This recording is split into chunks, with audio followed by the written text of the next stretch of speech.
Today I'm going to be reviewing KAIWEETS electrical test kit.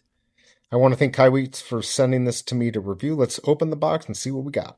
So here's what you get in the box. You can get the non-contact voltage meter, and you can just turn it on or off from there. No contact, you just put it near the wire, whatever, and I'll tell you what's up. It comes with the batteries for this. Now, this is really cool. This is the GFCI outlet test, so you just plug it in. The only issue I have, and it's not too big, in order to get the batteries, you better have that little screwdriver right there. I do not have a screwdriver right now at the time of this testing, so I was unable to put the batteries in, but you just plug this in and it's going to tell you if you're good to go. Here's a little bottle right here of honey, so you can kind of get an idea of the size.